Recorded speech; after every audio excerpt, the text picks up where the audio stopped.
You fucked up for the 6th time and got married and lost everything for the 6th time.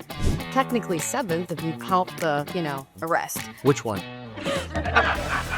Seriously though, if you had to start all over again, if you truly lost everything and you woke up and your bank accounts were all empty, what would you do at, how old are you now, 75? At 60 years old, what would you do to start over? I'd probably... You gotta pick one thing. I know it's very difficult for you. It's not a thing. It's three things. And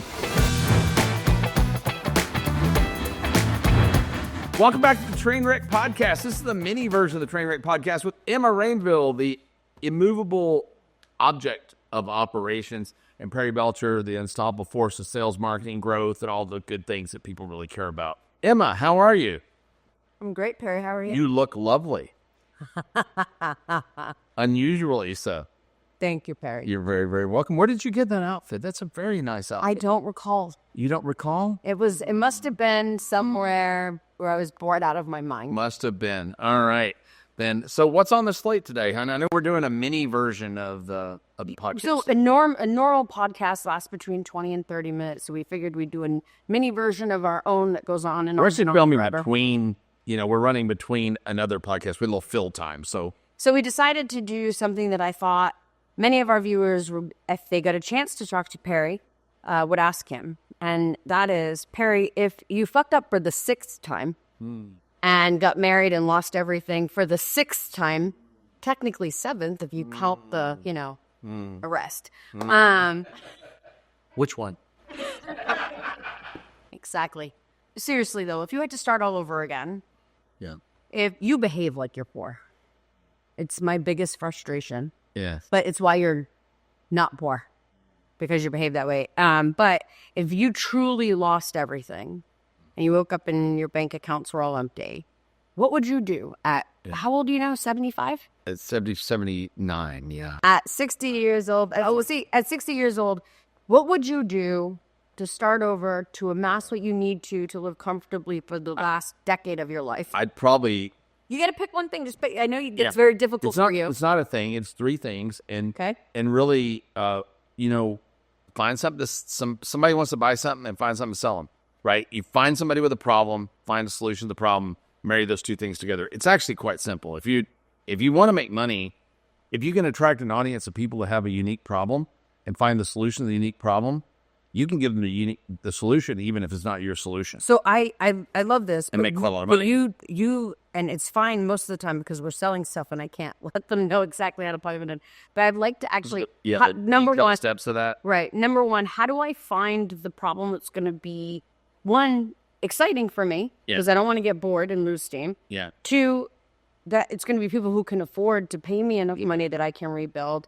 And three, that I can scale, because that's the big one people don't do, and then they get into it, and then I got two things going for me that some of you guys wouldn't have. I've got a certain skill set with the ability to sell stuff. I'm really good at selling things, and I have a network of people that I've never really fucked over. So you got most people have fucked over everybody. Most people have fucked over everybody. Okay. So I got this kind of rule that you never know if the toe you step on today is going to be connected to the ass you have to kiss tomorrow, and that's fact. Good rule.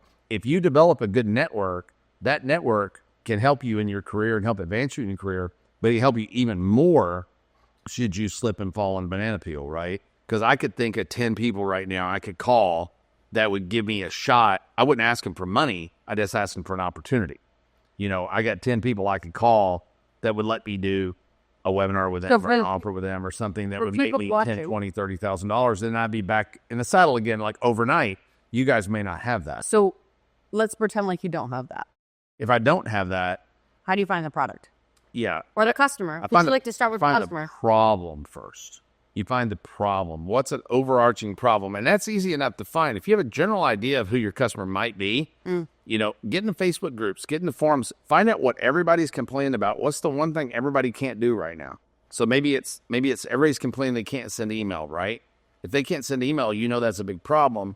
You could gather those people up, find somebody with a solution to that. Let's say it's a person who's an expert at that, or a person expert at delivering an email or whatever. Invite them to be a guest on a call. Invite the people with a problem on the call. And I don't need a merchant account even. I can even sell. Let's assume I don't have anything. I got nothing, right? I could put those people on a free Zoom account for up to 75 of them or 50 or 75 on a free account. Free Zoom account, it's 50 people for 40 minutes or less. 50 really good people on there with a person who knows how to fix their email problem. If I sell 2 or 3 of those and it's, the person's charging X dollars, I can make some money right away. If that's the problem that I want to solve. If the problem is they got, they own parakeets and their parakeets are all too fat. Well, I find a parakeet diet person that can solve them. And you're going to get a lot more parakeet people on a webinar than you're going to get email people because it's a much bigger marketplace. It really is quite simple. There's an old book that was written by a guy named Felix Dennis that I really like. And the first page of the book, that's not it. Stuart Wiles wrote a book called The Secret to Money is Having Some. That was the name of the book. It's a great title. And the book's about so thick. And the first page of the book, he says, find a problem, find the solution, and bill them. The rest of this book is bullshit, but read it if you want to. That's the first page of the book. That's really it. Find a problem, find a solution, bill them, right? Everybody in the world has something either something they want or something they want to get rid of. If somebody has bed bugs and they want to get rid of them, they'll pay for a solution to do that. If somebody's lonely and they want companionship, they'll pay for a solution to have that. The big markets are obviously health, wealth, and relationships. Those are the 3 bigs. Always. But the problems market actually is much bigger, much more splintered. And finding a problem and attracting people that have that problem is a lot easier than actually finding people that have a strong desire. Negative always sells better than positive. Most marketers, or most people who call themselves marketers or just general entrepreneurs, they want to sell sunshine and rainbows, right? They want to sell the dream versus selling away from the nightmare. Why do you keep pointing at me when you say nightmare? Obviously. I'm the opposite of. I keep you from your nightmares. Yeah, by providing me a brand new one. Yeah. Anyway, it's not true. It's not true at all. No, Cruella DeVille was a really nice person, really deep down. Okay. As I'm wearing black. Look, these were made out of an alpaca sheet that she skinned herself in her backyard. There's still a carcass back there. But yeah, that's kind of what I do is to find a you gotta be client centric. I think people don't think of that. They're like, well, I came up with this great product idea. Now let me go figure out who I'm gonna sell it to.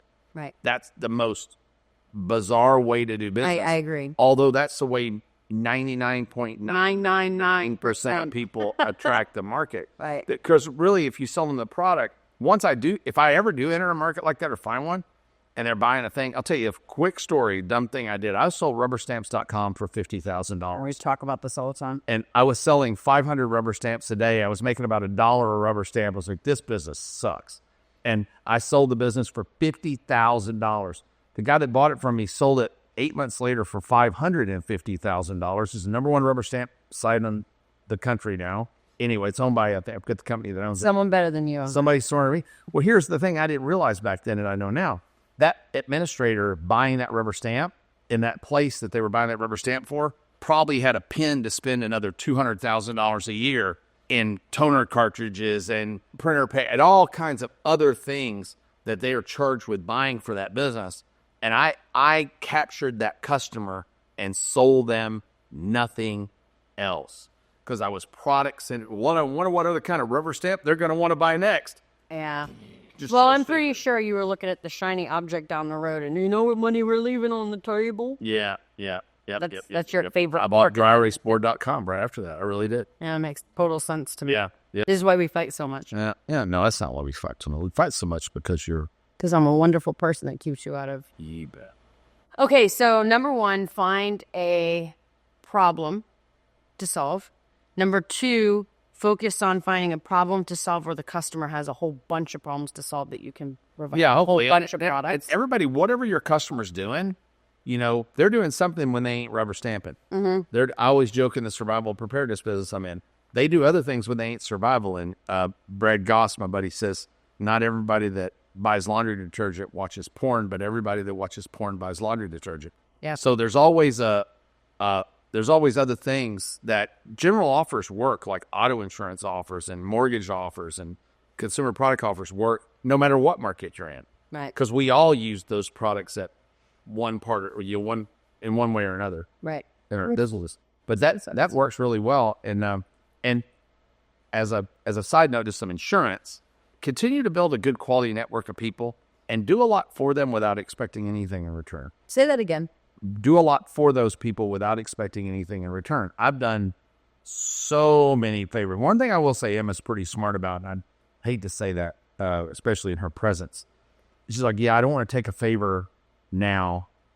I want to build that capital up until I may actually really need it someday. Because I want to be dying to. Most of your friends, I'm going to be dying if I need to take it. Most of your friends, at best, you got one favor in the hopper with them. You know, you got one. They'll reach out and go to the mat for you one time. You know, you get one favor in the hopper for them. If you're super close friends, you got a handful of 5 friends that do a lot for you.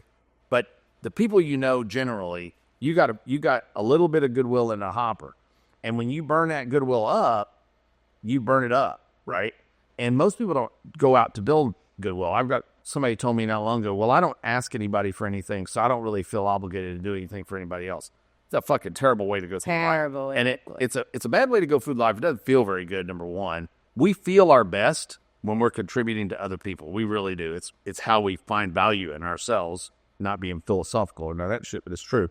And secondly, nobody knows when they're going to have an emergency, when they're going to have a downturn or whatever. And when you live life that way, you got nobody to turn to, nobody to help. I've got hundreds of people I could call to help me, and 2 of them would help. I'm just kidding. I think dozens of them would help me should I need it. But I've done a lot for people over the years. You've had multiple calls and texts. You're moving to Texas. Yeah. You've had multiple hey, I'll fly to Vegas and drive your car to town. I mean, we shipped it because you're not poor. But I'll fly to Vegas and drive with you to Texas if you need a buddy. Hey, I have a husband and 2 sons. I'll come help you unload your truck. People have really reached out to you, and that's because of the way you've given. Weird story. You don't know this story, I don't think. Hey, good. I'm excited. The last time I moved to Las Vegas, I was on Twitter. I was just starting Twitter, and I did number 1 Twitter account in the city of Austin, Texas at the time. I was the biggest Twitterer in Austin, Texas. You were the biggest Twitterer. I was. I had about... I'm sure there's about 50,000 Austin, Texas females that'll agree with that. Oh, yeah. Biggest twit on... biggest twit. I tweeted, hey, I'm moving into my house. I need somebody to help me unload my dishes. And a lesbian couple, a guy named Rich, and Kate Buck showed up at my house to help me unload dishes.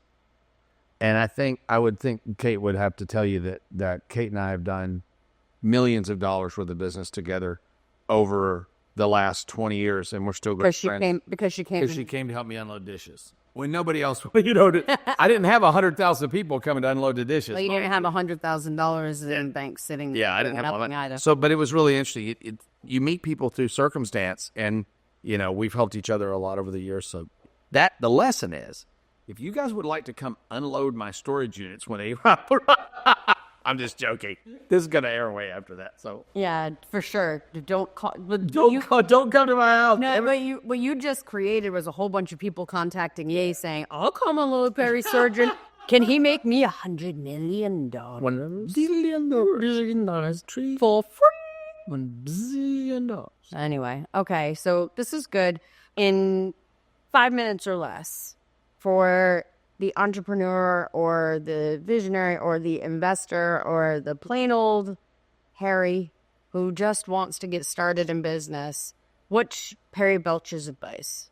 Not get a job. Find a problem and fix it. And most of the time, if you don't have a lot of resources, which I assume a lot of people have a lot of resources, having resources is not necessarily a good thing.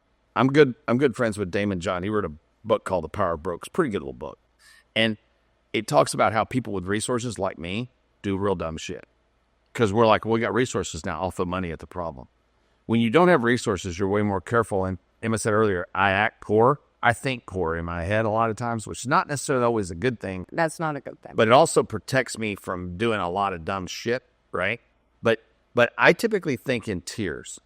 So if I were to go broke tomorrow, my first thing would be, how do I get to tier 1 where I can pay my living expenses and concentrate without having to be desperate? Survive. So number 1, the first thing I would do is violently cut my cost of living. Cut it down to almost nothing.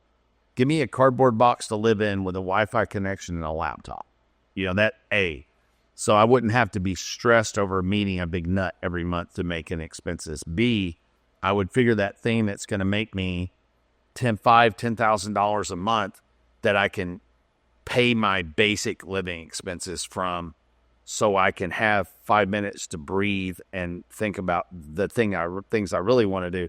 And then I would build tier 2 and tier 3. Tier 2 being I'm good. Tier 3 being everybody can kiss my entire ass. I'm going to do whatever I want to do. But a lot of people will try to skip straight to tier 3. They want to go from nothing. I got a lot of them. I'm thinking of somebody right now. We were talking about them earlier. They want to go from I don't know how to make a nickel to all I want to do is make $3 million. And not work. Yeah. Yeah. I don't want to work. I don't want to push any buttons. I want people to do things for me. I don't want to have employees. And I want to be seen as the guru of my industry. I think knowing anything. No idea what I'm doing. Right. That sounds like, who would be that stupid? The answer is a lot of most people. Most people just, I don't know if you saw it or not, but Mitch Miller wrote a thing after I wrote the manifesto thing. I don't know what episode on it. Mitch Miller wrote a thing and sent it over. I posted it. It's called How to Sell Dumb Shit to Weak People. Did you see that? I did not see Oh, that. It's amazing. And it just it lays out exactly how you sell. I love that. How do you sell dumb shit to... No, it's how do you screw people over? It's or a is joke. It like it's a joke. Right, okay. It's satire. Okay. And I said in the thing, I said, this is satire, parenthesis, Google it. You don't know what satire is. Right. You know? And there were some people who's like, this is disgusting. I can't believe it. You can't be satirical with absolutely ignorant people. But yeah, it was a satirical piece, but it was really genius. It was like, that people don't, they want a lot of stuff and they're super enthusiastic about it until they hit the resistance point to where they actually have to do something that sacrifices their Tuesday night television. Right. Seriously. And then seriously, I can't join that webinar that's going to teach me the thing that I actually want to be this guru. Yeah. And Dancing with the Stars is on. Yeah. I know. And it's like, as soon as they meet the mildest amount of resistance, they're out. Being in business is a very unnatural act. But this is, I think, why Make It Real does so well. Yeah. So we have you get pushed over the... Right. Yeah, we push you over the edge of the cliff. Right. And some people do come back and say, forget it, I want a job that happened. Yeah. In this last one, we have a product called Make It Real where Perry and I put 10 to 12 people in a room and we launch their business. We make their hobby, their side hustle, their idea, or sometimes a business that they've already been working in but haven't got no traction in, real. And this is why, because with an avatar, a mission statement, a real business plan, an offers plan, expansion plan, a 1 year branding guide, branding, logo. Whole thing. But this is why that works. This is why that works so well, because so many people want to go from, I want a business, let me take a class and let me charge what people have been doing it for 30 years charge. Yeah. And then I can't make this work. Yeah. It must be the leads. Must be the leads. All right, well, Perry, take us out. We kind of, Make It Real, we got lucky because we hog time to a room. Right. And they kind of have to, even though it's incredibly uncomfortable, we force them over that pain threshold of that fear threshold that they all have. But anyway, it's a different thing. Thanks a lot for listening to the Trainwreck podcast today with the lovely, ever so kind, gentle, feminine, genteel. You're such a piece of shit. Come on, just get to it. Emma Rainville. And the stunningly handsome, I say kind of a hybrid between George Clooney and Brad Pitt. If they could zoom in, can you zoom in on his ears, Robert? Zoom in on his ears so that everyone can see the bright orange nonsense, because the man is cheap and self-tanned and his ears are freaking Trump orange. Okay, hey, it works for him. I could be president. That's a scary thought. Trainwreck, we're out of here. Scarier than Trump. Emma Rainville, ladies and gentlemen. Thank you all so much. Take care. I'll see you next time on Trainwreck.